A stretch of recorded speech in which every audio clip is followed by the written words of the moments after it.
my idea of hope is not that you just feel like everything is going to be all right. We don't need to do anything. My idea of hope is to have the motivation enough to wake up and continue to fight, even if the odds are against you.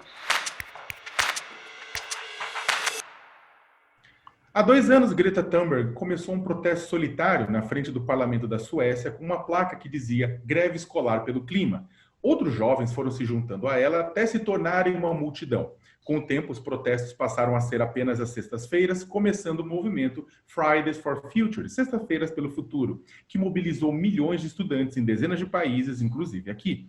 Greta Thunberg, agora com 17 anos, tornou-se um dos rostos mais conhecidos em todo o mundo, que tem pouco tempo para reduzir profundamente suas emissões de gases de efeito estufa, se quiser, claro, reduzir os impactos do aquecimento global. Eleita como a personalidade do ano pela revista Time em 2019 e cotada para o Prêmio Nobel da Paz, ela fez um discurso na abertura da cúpula do clima da ONU em Nova York que se tornaria icônico ao apontar o dedo na cara de chefes de Estado dizendo que eles haviam roubado sua infância com suas palavras vazias. Por tudo isso, ela tem sido atacada por muita gente, inclusive no Brasil. Welcome, Ms. Thunberg. Thank you very much for having us for this interview. And I'll make the first question. In your opinion, how long does humanity has to avoid a catastrophe? Well, it depends on how you define a catastrophe. In one way, you could see that several catastrophes have already happened, but I mean, there's not one point where everything is lost or where there's nothing left that we can do. So that's not a question that can be answered. There's no scientific answer to that question, but I think we should be satisfied with just that we can always avoid things from getting worse. We can always fight to avoid the temperature to rise 1 more degree or 1/10 of a degree more. Why real danger of climate change is so difficult to be communicated to a part of the population? The tragedy of COVID-19 has moved governments and people around the world. Well, first of all, we shouldn't be comparing these two crises because you should never do that. But also, I mean, there's a simple explanation to why the climate crisis is so hard to communicate, why people don't seem to understand the climate crisis. It is because it has never, not even once, been treated as a crisis, and you cannot communicate a crisis without actually treating it as a crisis. If it's not being treated as an emergency, then people won't understand. And since the climate crisis is such a complex issue, it's so incredibly complicated, it is very hard to communicate. The United States has recently elected Joe Biden, whose campaign motto was Build Back Better. He also promised that climate change would be at the center of his mandate. Is this a change in the game? How is the situation different now when compared with the moment you started? Well, of course, it could be a huge shift. And now we'll see whether he lives up to what he has promised, to listen to science. But of course, it's a huge difference compared to how Trump is and how he acted. So I think we can safely say that. But now we will have to see what happens if this will lead to any change. Of course, it won't lead anywhere near enough where we need to be, because we won't get there unless we start treating the crisis as a crisis. But it could definitely be a big step in the right direction and lead to other things which like feedbacks and reinforcing events. For example, what does he need to do in order to do not stay in promises? Well, I mean, that's not up for me to say. All I'm saying for him to do, and as for everyone else to do, is to treat the climate crisis like a crisis and listen to the science. Recent studies show that the permafrost, the frozen soil in the Arctic region, melting is already inevitable due to climate change. Can this kind of finding lead to paralysis and hopelessness? Yes, I mean, I guess it could, but of course it won't, since it's not being communicated. Um, and my idea of hope is not that you just feel like everything is going to be all right. We don't need to do anything. My idea of hope is to have the motivation enough to wake up and continue to fight, even if the odds are against you. So in that sense, no, because that only gives us more motivation to act. At least for me, it does. You have expressed your discontentment with empty words from political figures that pretend to take our future seriously, but do not adopt or implement measures that effectively reduce carbon emissions, for example. Meanwhile, there are some world leaders that simply say climate change is a fake news and economic growth is more important. How can we confront these speeches that are negationists? Um, I mean, those claims we shouldn't be taking seriously. I mean, it's just they just make up their own claims, and we need to base our discussion with evidence, scientific evidence, and facts, and so that we shouldn't be taking seriously. It's no longer the climate crisis deniers who are the biggest problem right now. It's the ones who are trying to distract and diminish and I mean the climate crisis and say that it's not that important, and to constantly try to distract us by focusing on other issues. And because the climate crisis deniers, I mean, they're not being taken seriously anymore. Which, talking about some of these not deniers or the people that are trying to reduce the importance of the issue, some people considering you as an alarmist, and Donald Trump even talking about anger management. They say inciting panic among the public does not result in engagement, and the best communication would be approach with solutions or positive agenda. What your thoughts about on that? Yeah, that's a very, very funny approach. I mean, all I do is to communicate the science and say like this is where we are at, and sure, go ahead and communicate the solutions and bring a positive message. We have been doing that for several decades now, and it has not really led us anywhere. And I'm not saying that my method is working, but we need to try different tactics, because we are right now in a moment in time where we cannot choose or continue to argue which method is most useful or most effective, because we need to try everything now. And no, I'm not spreading panic or fear. It's very funny that people seem to think that young people are depressed or panicked.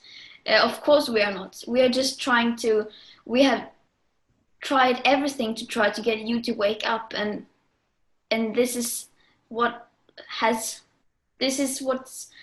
seemed to be most effective in getting people to wake up. Talking about effective measures, which indicators of success that show we are moving in the right direction would you like to see in the global policy from now until the 26th United Nations Climate Change Conference in Glasgow next year? I would like to see the narrative shift. We won't get anywhere. We won't achieve the changes that are necessary for us to stay below the targets that we have committed to if we do not change the narrative. Right now, the climate crisis is being treated as just a political topic among other important topics. Unless we treat it as an existential crisis, we won't be able to solve it, of course. As it is now, we can have as many negotiations and climate conferences as we want, as many COPs as we want, but that won't get us anywhere, because if we do not understand the crisis itself, we won't be able to solve it. That goes without saying. In 2030, you will be 28 and we will know whether or not we have managed to comply with the Paris Agreement goal of keeping the planet's temperature only 1.5 degrees Celsius above. If so, what do you think will be the main transformation promoted worldwide to accomplish this? The main transformation that is needed to accomplish the 1.5 degree target, or Exactly. like I said, I think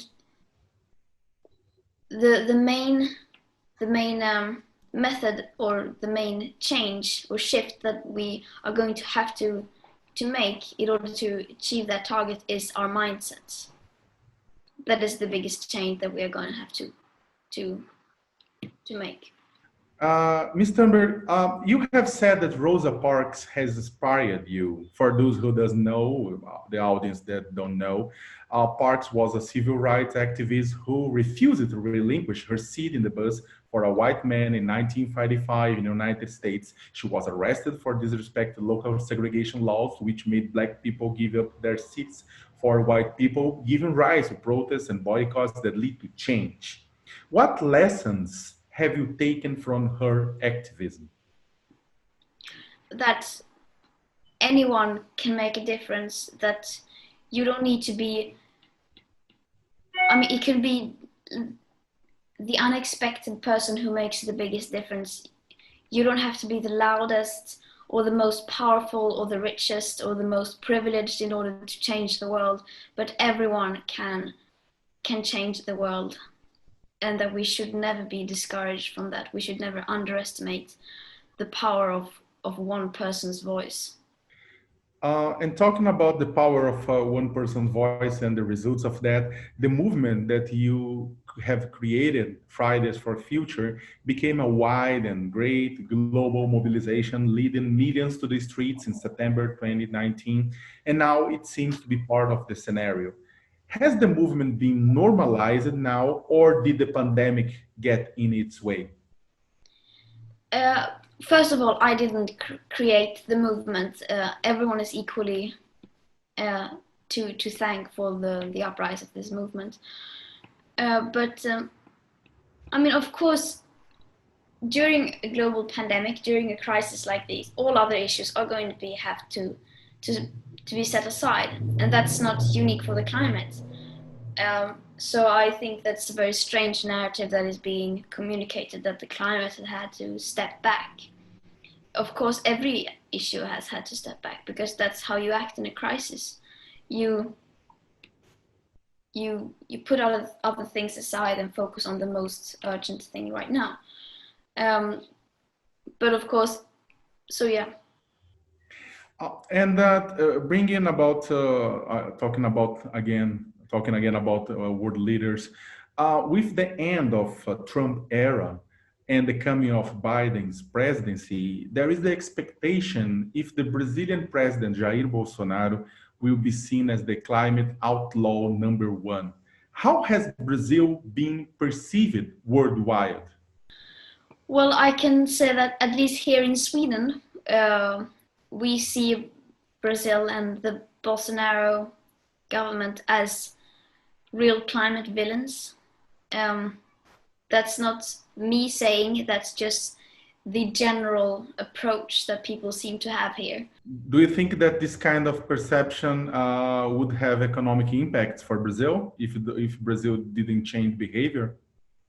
It could definitely. It could have negative economic and political consequences, especially now when Trump will be removed, and as you said, Brazil will now even more than before be seen as a climate outlaw. By the way, Jair Bolsonaro has called you sometime, I believe last year, has called you pirralha, that in English is meaning brat. What do you think your activism has provoked such a reaction from the Brazilian president?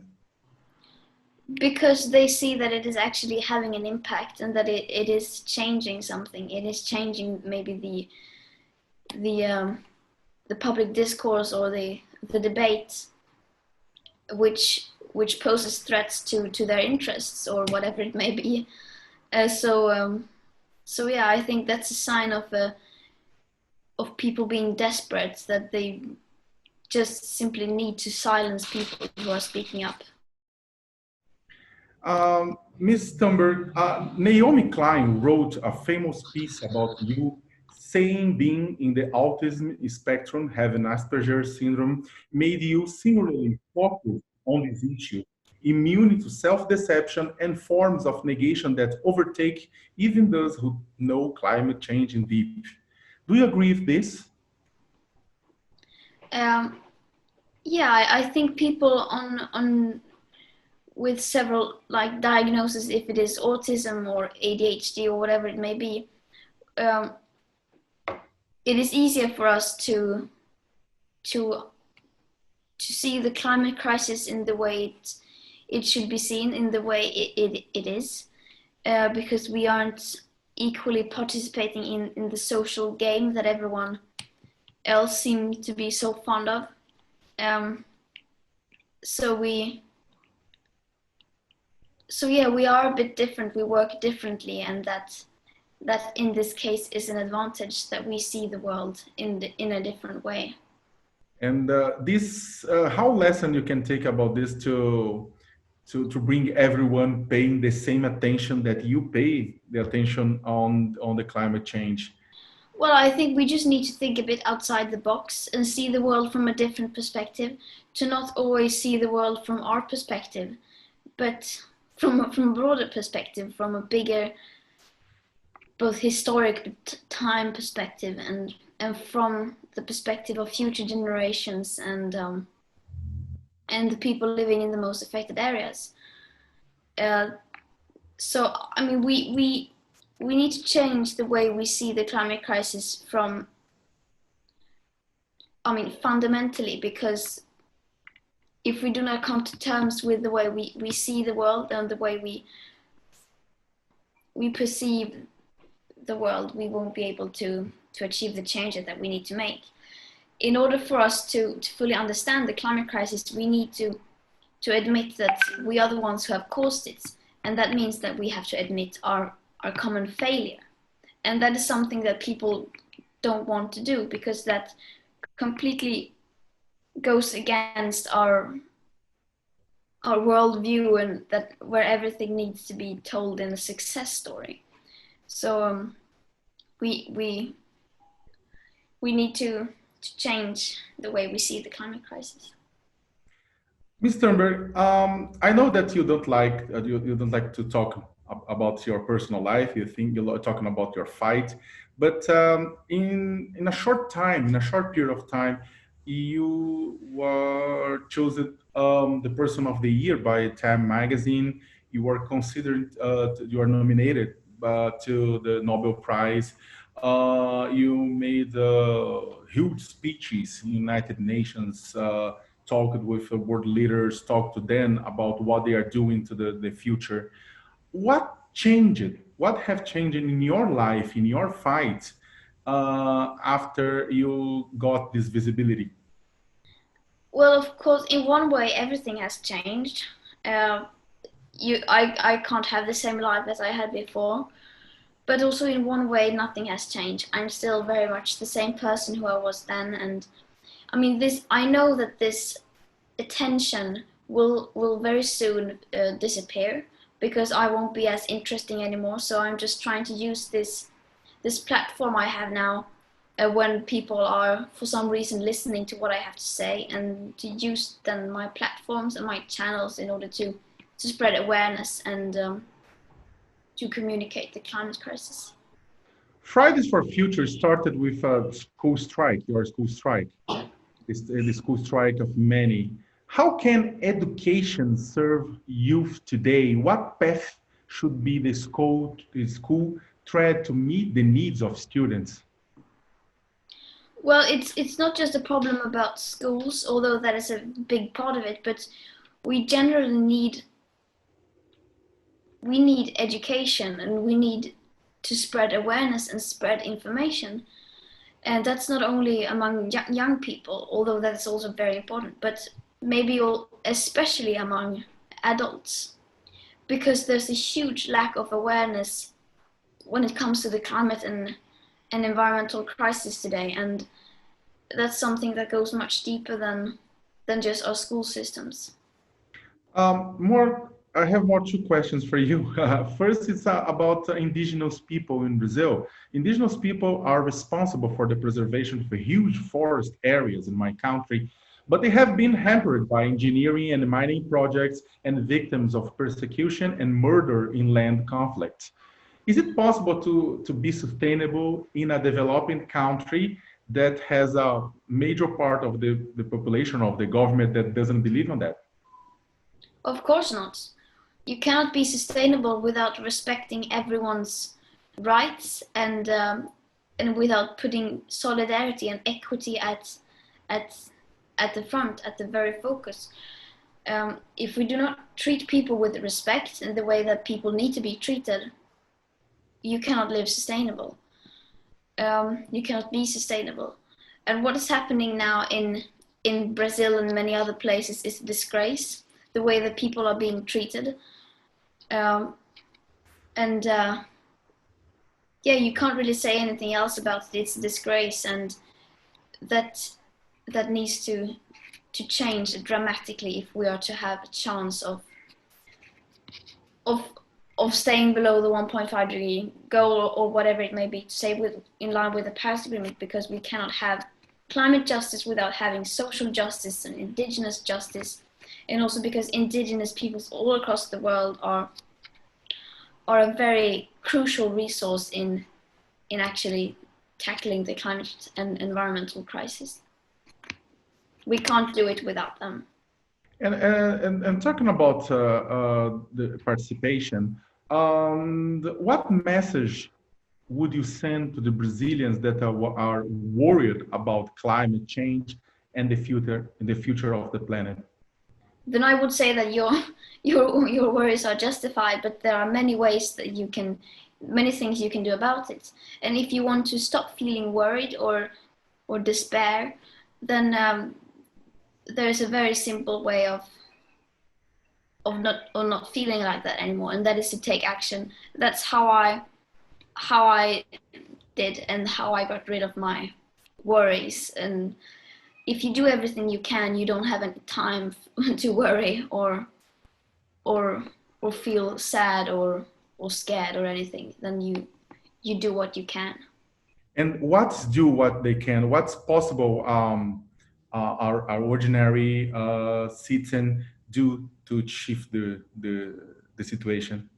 There are unlimited things that you can do. One example is to go out on the streets, march, and or join movements.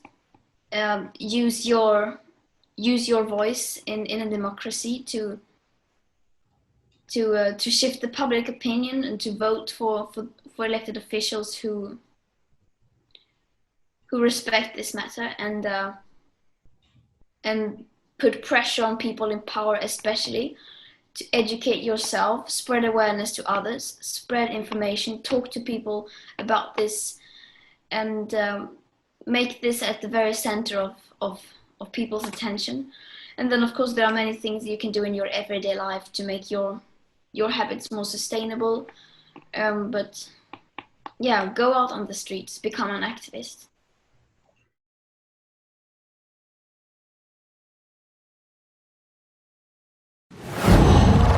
Wow.